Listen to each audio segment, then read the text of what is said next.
Je vais essayer de répondre à la question de Paul 77.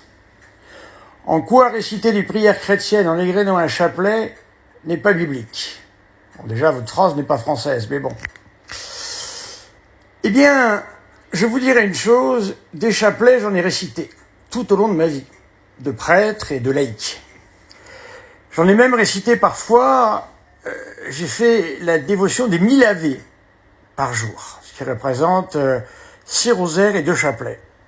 Je peux vous dire qu'il n'y a pas un seul chapelet qui se ressemble. Jamais. Quand je dis mon chapelet, je ne sais pas ce qui va se passer. Notre Seigneur ne nous a-t-il pas dit « Priez sans cesse » ?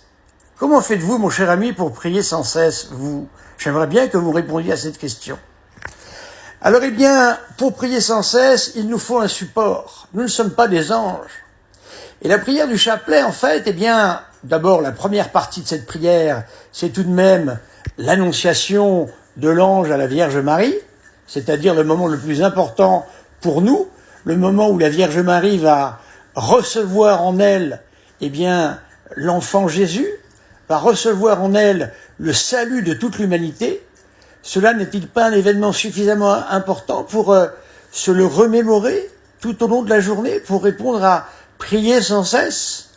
La deuxième partie, c'est un rajout qui s'est fait au Moyen-Âge, évidemment, au moment des grandes périodes de peste noire, qui nous rappelle que le moment le plus important de notre vie, c'est le jugement particulier.